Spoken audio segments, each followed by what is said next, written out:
అందరికీ శుభోదయం. Karthikeya Telugu world YouTube ఛానల్‌కి స్వాగతం. ఇవాల్టి క్లాస్‌లో నేను 10వ తరగతి వ్యాకరణ అంశాల్లో భాగంగా అలంకారాల గురించి చెప్తున్నాను. ఇక్కడ అలంకారాలు వచ్చేసి మనకు 2 రకాలు. ఎప్పుడైనా ఎగ్జామ్ పాయింట్ ఆఫ్ వ్యూలో బేస్ చేసుకొని మనము అలంకారాలకి సంబంధించి డెఫినేషన్స్ మీరు కంపల్సరీగా గుర్తుపెట్టుకోవాలి.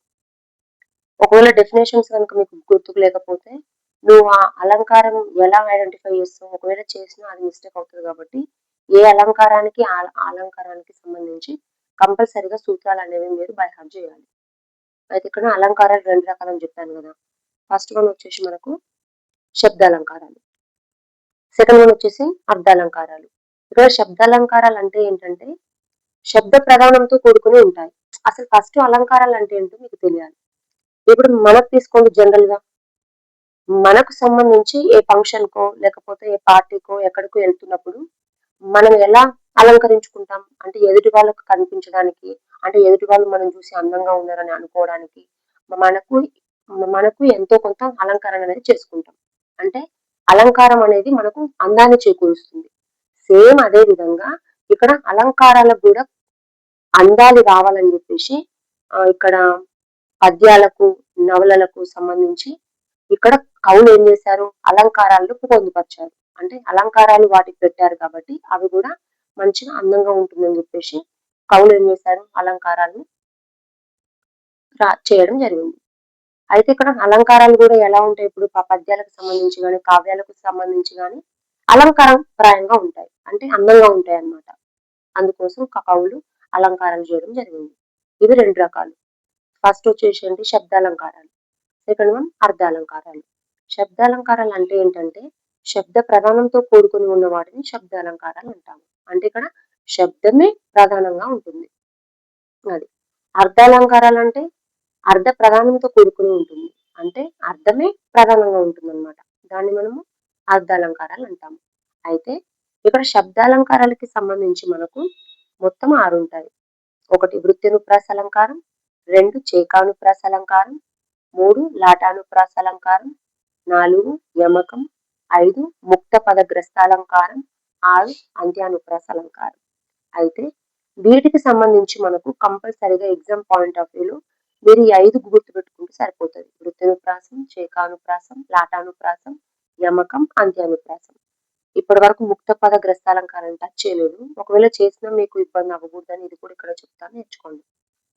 ఫస్ట్ మనకి ఇక్కడ వృత్యనుప్రాస అలంకారానికి సంబంధించి ఫస్ట్ వన్ మనం చూద్దాం. ఫస్ట్ వన్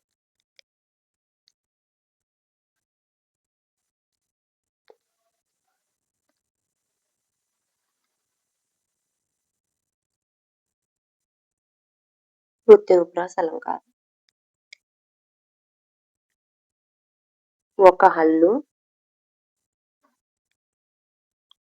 ఒకటి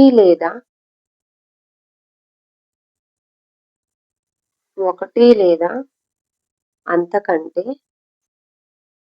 ఎక్కువ సార్లు పునరావృతం అవ్వడాన్ని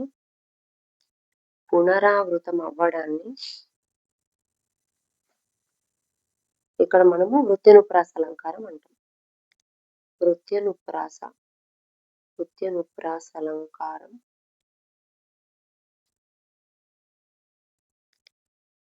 అంటాం. వృత్యనుప్రాస అలంకారం.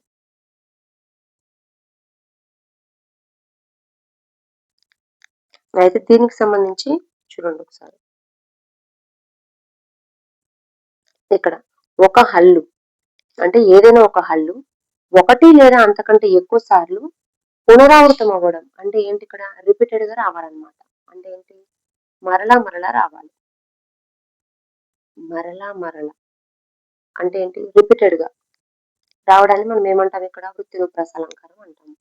దానికి సంబంధించి ఎగ్జాంపుల్ వీరు పొమ్మను వారు కాదు,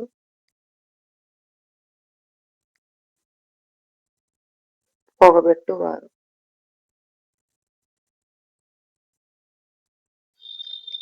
వీరు పొమ్మని వారు కాదు, పొగబెట్టువారు. ఇందులో ఇక్కడ రు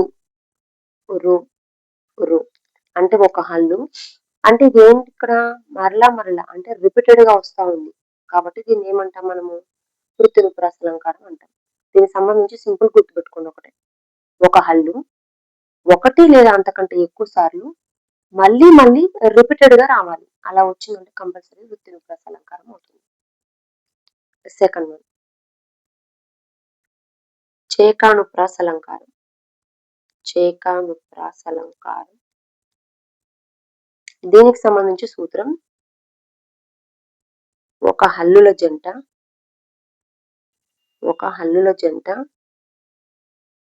వెంట వెంటనే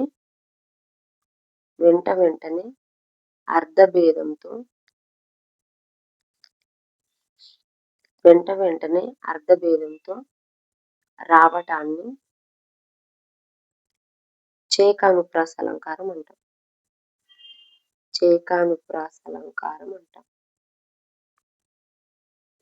అయితే ఇక్కడ చూడండి, ఒక హల్లుల జంట ఎలా వస్తుందంట?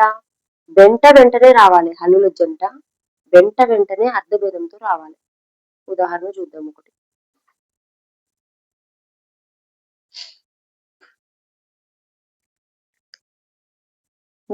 ఇక్కడ చూడండి, అరటి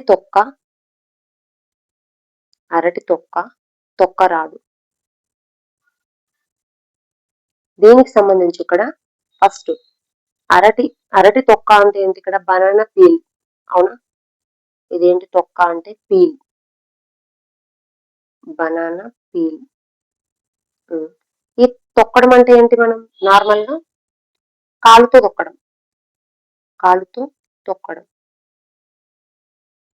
అయితే ఇక్కడ తొక్క అంటే ఏంటి? ఫస్ట్ ఇక్కడ హల్లుల జంటలో తొక్క అనే దానికి మీనింగ్ ఏంటి? బనానా పీల్, పైన ఉండే పీల్. బనానా మనం పీల్ ఇస్తాం కదా అది. రెండవ తొక్క అంటే ఏంటి? ఇక్కడ కాలుతో తొక్కడం. అంటే ఇక్కడ ఒక హల్లుల జంట అర్ధభేదంతో, అంటే ఇక్కడ అర్థంలో భేదంతో ఇక్కడ వెంటనే వస్తుంది. కాబట్టి ఇది చేకానుప్రాస అలంకారం అవుతుంది. దీనికి సంబంధించి ఇంకొక ఎగ్జాంపుల్ చూద్దాం. చూడండి, నీటిలో పడిన తేలుతదా? ఇందులో తేలు అంటే నార్మల్ గా అందరి ఇళ్లలో ఉండే తేలు ఉంటాయి కదా, నార్మల్ ఇన్సెక్ట్స్. ఆ తేలు ఇక్కడ తేలుతుందా అంటే ఏంటి? ఇక్కడ ఫ్లోట్ అవ్వడం. అంటే పైన తేలడం అనమాట. అంటే ఇక్కడ ఈ తేలుకు తేలు అనే అర్థం, ఇక్కడ ఈ తేలుకి ఇక్కడ ఫ్లోట్ అవ్వడం అనే అర్థం. అంటే ఇక్కడ హల్లుల జంట అర్ధభేదంలో తేడా ఉంది. అర్ధభేదంలో తేడా వచ్చి ఎలా రావాలంట? వెంటనే రావాలంట. అలా వెంటనే వస్తే దాన్ని ఏమంటాము? చేకానుప్రాస అలంకారం అంటాము. ఇక్కడ మీరు ఎగ్జామ్ పాయింట్ ఆఫ్ వ్యూలో చేకానుప్రాస అలంకారానికి సంబంధించి లాటానుప్రాస అలంకారానికి సంబంధించి చాలా మంది కన్ఫ్యూజ్ అవుతారు స్టూడెంట్స్. నేను ఈ వీడియోలో ఇప్పటి క్లాస్ లో ఈ రెండింటికి ఉండే డిఫరెన్సెస్ మీకు మొత్తం పూర్తిగా తీసేస్తాను. ఈజీగా ఆ క్వశ్చన్ రాగానే వెంటనే ఇది చేకానుప్రాస, ఇది లాటానుప్రాస అని బిట్టు పెట్టేలాగా మీకు ఇక్కడ డిఫరెన్స్ కూడా నేను ఇక్కడ చెప్తాను. చూడండి, ఇప్పుడు లాటానుప్రాస అలంకారం. లాటానుప్రాస అలంకారం.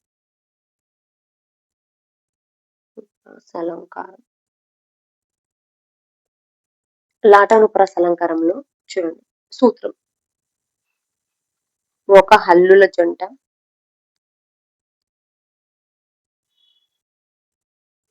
వెంటనే తాత్పర్య భేదంతో రావాలి.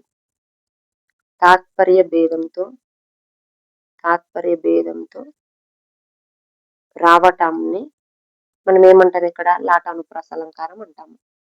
దీనికి సంబంధించి ఒక ఉదాహరణ చూద్దాం, మీకు అర్థమవుతుంది. చూడండి, కమలాక్షు నర్చించు కరములు. కమలాక్షు నర్చించు కరములు. ఒకసారి చూడండి, కమలాక్షు నర్చించు కరములు అంటే ఇక్కడ ఎవరైతే ఇక్కడ కమలాక్షుని అర్చిస్తా ఉంటారో, పూజిస్తా ఉంటారో వాళ్ళ కరములే. అంటే కరములు, ఫస్ట్ కరములకి ఏంటి ఇక్కడ మీనింగ్? చేతులు. కరములు అంటే చేతులు అని అర్థం. ఇక్కడ రెండవ కరములు అంటే ఏంటి? గొప్పనైన చేతులు, గొప్పనైన లేదా శ్రేష్టమైన చేతులు అని అర్థం. గొప్పనైన లేదా శ్రేష్టమైన చేతులంట. ఇక్కడ చూడండి ఒకసారి, హల్లుల జంట వెంట వెంటనే వస్తున్నాయి. కానీ ఎలా వస్తున్నాయి? ఇది తాత్పర్యంలో భేదం ఉంటుంది. అంటే ఇక్కడ కరములు అంటే ఏంటి? చేతులు. ఇంకో కరముల కంటే ఏంటి? గొప్పనైన చేతులు. అంటే కమలాక్షిని ఎవరైతే పూజిస్తా ఉంటారో వాళ్ళ చేతులే గొప్పనైన చేతులు అంట. అది ఇంకొక ఎగ్జాంపుల్ చూద్దాం, చూడండి. శ్రీనాథు వర్ణించు జిహ్వా జిహ్వా జిహ్వా జిహ్వా. ఇక్కడ చూడండి, శ్రీనాథుని ఎవరైతే వర్ణిస్తా ఉంటారో ఇక్కడ జిహ్వ అంటే ఇక్కడ నాలుక అనే అర్థం. ఇక్కడ రెండవ జిహ్వలో ఇక్కడ ఏంటి? గొప్పనైన నాలుక అని అర్థం. అంటే ఇక్కడ శ్రీనాథుని ఎవరైతే వర్ణిస్తా ఉంటారో, శ్రీనాథుని గురించి ఎవరైతే గొప్పగా అతని గురించి వర్ణిస్తూ ఉంటారో, చెప్తా ఉంటారో వాళ్ళ యొక్క నాలుకే గొప్పనైన నాలుక అని చెప్తున్నారు. అంటే ఇక్కడ చేకానుప్రాసానికి సంబంధించి లాటానుప్రాసానికి సంబంధించి మీకు ఇక్కడే చెప్తాను డిఫరెన్స్. చూడండి, ఇక్కడ చేకానుప్రాస అలంకారంలో అరటి తొక్క రాదు. ఇక్కడ తొక్క తర్వాత ఇక్కడ రాదు అనేది కంపల్సరీ. చూడండి, ఒక వర్డ్ అనేది వస్తుంది. ఇక్కడ అరటి తొక్క రాదు తర్వాత చేకానుప్రాసలో అయితే ఇక్కడ తొక్క తర్వాత ఒక వర్డ్ అనేది ఉంటది కంపల్సరీగా. అదే లాటానుప్రాసానికి వస్తే ఇక్కడ కరములు తర్వాత ఎలాంటి వర్డ్స్ కూడా ఇక్కడ రావు. వస్తుందా? రాదు కదా. అంటే ఇక్కడ చూడండి, లాస్ట్ లో ఏం రాదు కాబట్టి లాటానుప్రాస. లాస్ట్ లో మీరు ఇట్లా గుర్తుపెట్టుకోండి, లాస్ట్ లో ఏం రాదు కాబట్టి లాటానుప్రాస, లాస్ట్ లో ఏం రాదు కాబట్టి లాటానుప్రాస. అట్లా గుర్తుంటది. అంటే ఇక్కడ చేకానుప్రాసలో సంబంధించి ఇక్కడ హల్లుల జంట వెంట వెంటనే రావాలి, కానీ అర్థంలో తేడా ఉండాలి. లాటానుప్రాసలో ఇక్కడ కూడా ఏం జరుగుతుంది? హల్లుల జంట వెంట వెంటనే వస్తాయి, కానీ తాత్పర్యంలో ఇక్కడ తేడా ఉంటుంది. ఇట్లా మీరు గుర్తుపెట్టుకోవచ్చు. లేకపోతే చేకానుప్రాసలో అక్కడ మనకు ఇక్కడ గ్రామర్ పాయింట్ ఆఫ్ వ్యూలో గుర్తించినప్పుడు ఇట్లా క్వశ్చన్ ఫ్రేమ్ చేస్తాడు. అరటి తొక్క రాదు, క్రింది వాటిలో ఏ అలంకారం? చేకానుప్రాస అలంకారం, లాటానుప్రాస అలంకారం, యమకం, అంత్యానుప్రాస అలంకారం అని ఇచ్చాడు అనుకోండి. అప్పుడు ఇక్కడ అరటి తొక్క రాదు అంటే తొక్క తర్వాత కంపల్సరిగా రాదు అని ఏదైనా ఒక వర్డ్ అనేది ఉంటది. అట్లా వచ్చింది ఏదైనా ఒక వర్డ్ అంటే అది మీరు కంపల్సరీ చేకానుప్రాసాన్ని పెట్టండి. ఓకేనా? అలా కాకుండా ఇక్కడ చూడండి, కమలాక్షి నర్చించు కరములు అని వచ్చింది. దీనికి సంబంధించి ఇక్కడ మనకు సెంటెన్స్ ఇచ్చి క్రింది వాటిలో ఇది ఏ అలంకారాన్ని గుర్తించండి అని చెప్పి లాటానుప్రాసం, చేకానుప్రాసం, తర్వాత అంత్యానుప్రాసం, ఇక్కడ యమకం ఇచ్చారనుకోండి. ఇక్కడ కమలాక్షి నర్చించు కరములు తర్వాత ఏమైనా వచ్చిందా? లాస్ట్ లో ఏమైనా వచ్చిందా? ఏం రాలే కదా. ఇక్కడ చూడు, జిహ్వా తర్వాత ఏమైనా వచ్చిందా? ఏం రాలే కదా. అంటే లాస్ట్ లో ఏం రాలే కాబట్టి లాటానుప్రాస. ఓకేనా? లాస్ట్ లో ఏం రాలే కాబట్టి లాటానుప్రాస. సింపుల్ చెప్పిన ఇది ఇంతేగా. రెండు విధాలు మీరు గుర్తుపెట్టుకోవచ్చు. ఇక్కడ డెఫినేషన్ కి సంబంధించి హల్లుల జంట వెంట వెంటనే అర్థభేదంతో రావడం ఒకటి. ఇక్కడ డెఫినేషన్ కి సంబంధించి హల్లుల జంట వెంట వెంటనే తాత్పర్య భేదంతో రావడం అదొకటి. ఇక్కడ మొత్తం సెంటెన్స్ ఇచ్చిన తర్వాత లాస్ట్ లో ఏదో ఒకటి ఉంటేనేమో చేకానుప్రాస, లాస్ట్ లో ఏం లేకుండా సేమ్ వర్డ్స్ వచ్చాయనుకో అది లాటానుప్రాస. ఇది మీకు అర్థమైందని అనుకుంటా. నెక్స్ట్ వెళ్దాం. చేకానుప్రాస, లాటానుప్రాస తర్వాత చూసేసి ఏం చూద్దాం? అంత్యానుప్రాస చూద్దాం ఒకసారి.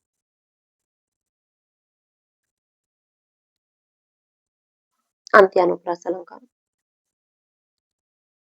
అంత్యానుప్రాస అలంకారం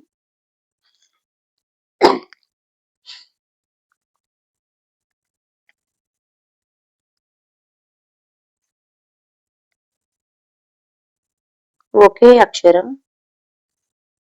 లేదా 2-3 అక్షరాలు వాక్యం చివర మాటికి వస్తే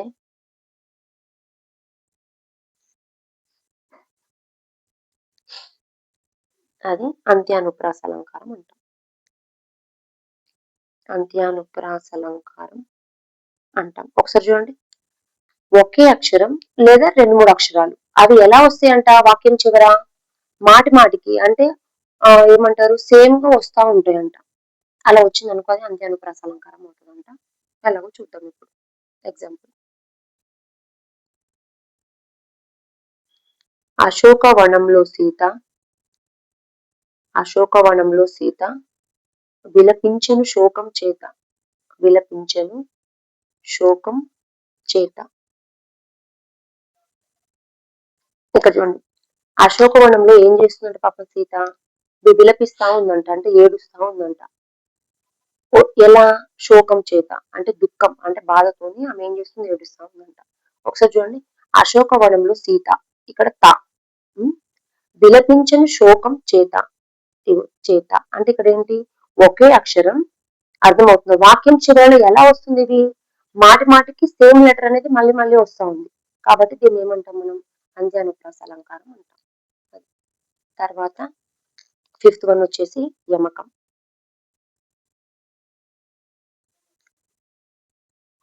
యమకంలో ఇక్కడ పదాలు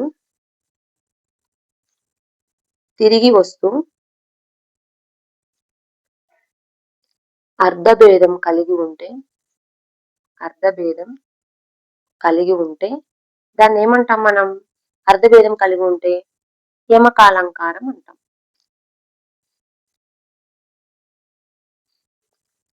ఇక్కడ చూడండి, ఉదాహరణ చూద్దాం ఒకటి.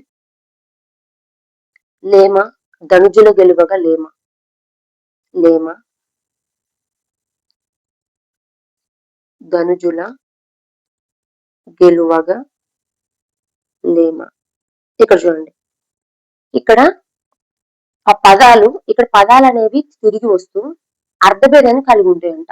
అలా ఉన్నాయంటే యమకాలంకారం అవుతుంది. ఇక్కడ చూడండి, ఫస్ట్ లేమ అంటే ఏంటి, ఇక్కడ శ్రీ సంబోధక వాక్యం శ్రీ. ఇక్కడ లేమ అంటే ఏంటి, ఇక్కడ గెలువలేమ, గెలువలేమ అంటే మనం ఆ యుద్ధంలో మనం గెలవలేమ, అంటే కంపల్సరీగా మనం గెలుస్తాం కదా అని అర్థం. ఫస్ట్ లేమ అంటే ఏంటి, ఇక్కడ శ్రీ అని అర్థం, శ్రీ సంబోధక వాక్యం. ఇక్కడ రెండవ లేమ అంటే ఏంటి, గెలవలేమ అని అర్థం. అంటే ఇక్కడ లేమ ధనుజుల గెలువగా లేమ, లేమ నీ వేల కడిగి లేచితి విటులన్, లేమ మానవేనియు, లేమ విల్లందుకొనుము లీలను గీలను. మొత్తం ఉంటది పద్యపాదం తీసుకుంటే యాక్చువల్ గా, లేమ ధనుజుల గెలువగా లేమ, లేమ నీ వేల కడగి లేచితి విటులన్, లేమ మానవేనియు, లేమ విల్లందుకొనుము లీలన్ గీలన్, లీలన్ గీలన్. అంటే ఇక్కడ చూడండి, ఫస్ట్ లేమ అంటే ఏంటి, ఇక్కడ శ్రీ సంబోధక వాక్యం. ధనుజుల గెలువగా లేమ అంటే మనం ఆ యుద్ధంలో గెలవలేమ. ఇక్కడ లేమ అంటే మనం అక్కడ కంపల్సరిగా ఆ యుద్ధంలో మనము వెళ్ళడానికి సిద్ధంగా ఉండాలని. ఇక్కడ లేమ, ఇక్కడ ఏంటి, ఇక్కడ లేమ మానవేనియు, లేమ విల్లందుకును లీలను గీల అంటే లేచి మనం ఏం చేయాలి, ఆ విల్లందుకుని కంపల్సరిగా యుద్ధంలో మనం గెలవాలని అర్థం. అంటే ఇక్కడ ఏదైతే వచ్చిందో ఒక పదం, ఆ పదం ఏమవుతుంది, అర్ధభేదంతో మళ్ళీ మళ్ళీ ఇక్కడ వస్తా ఉంది, కాబట్టి దీన్ని మనం ఏమంటాం, యమకాలంకారం అంటాం. అంటే ఇక్కడ ఆ పదాలలో ఇక్కడ అర్ధభేదంతో వస్తా ఉందన్నమాట, దాన్ని మనం యమకాలంకారం అంటాం. తర్వాత వచ్చేసి లాస్ట్ వన్, ముక్త పదగ్రస్త అలంకారం. 6th వన్, ముక్త పదగ్రస్త అలంకారం. ఇప్పటి వరకు అయితే దీనికి సంబంధించి బోర్డు ఎగ్జామ్లు అడగలేదు, ఒకవేళ అడిగిన మళ్ళీ బేట్ మిస్ అవుతుంది అని చెప్పేసి ఇది కూడా చెప్తున్నా, తెలుసుకోండి. ముక్త పదగ్రస్త అలంకారానికి సంబంధించి ఒక పద్యపాదం గాని వాక్యం గాని ఏ పదంతో పూర్తవుతుందో అదే పదంతో తర్వాత పదవాక్యం కూడా మొదలవుతుంది. దీన్ని మనం ముక్త పదగ్రస్త అలంకారం అంటాం. ఒక పద్యపాదం గాని లేకపోతే ఒక వాక్యం గాని ఏ పదముతో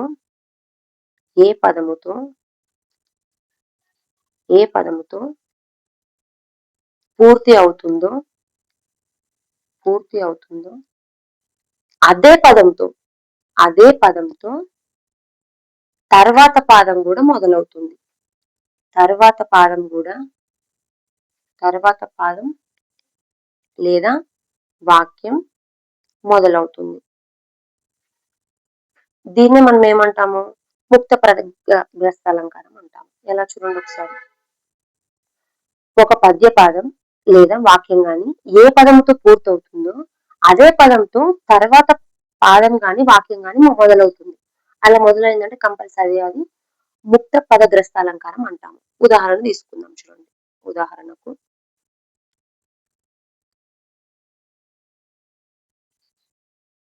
అదిగదిగో మేడ, మేడ పక్కన నీడ, నీడలో ఉన్నది దూడ, నీడలో ఉన్నది దూడ, దూడ వేసింది పేడ. ఇందులో ఈ వాక్యంలో చూడండి ఒకసారి. అదిగదిగో మేడ. ఓకేనా? ఇక్కడ ఏమన్నాం? ఒక పద్యపాదం గాని లేకపోతే వాక్యం గాని ఏ పదంతో పూర్తవుతుందో అదే పదంతో తర్వాత పాదం లేదా వాక్యం అనేది మొదలవుతుంది. చూడండి.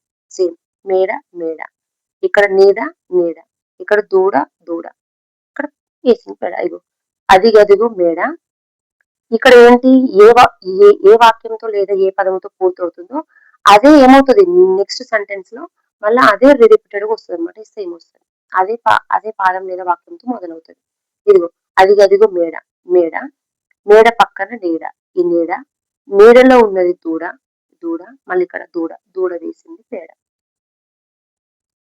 ఇలాంటి ఎన్నో ఇంట్రెస్టింగ్ వీడియోస్ మళ్ళీ మీకు కావాలంటే తెలుగు గ్రామర్ లేదా తెలుగు క్లాసెస్ కి సంబంధించి కంటెంట్ ఇంకా మీకు తెలుసుకోవాలనుకుంటే నా ఛానల్ ని లైక్ చేయండి, షేర్ చేయండి, సబ్స్క్రైబ్ చేయండి.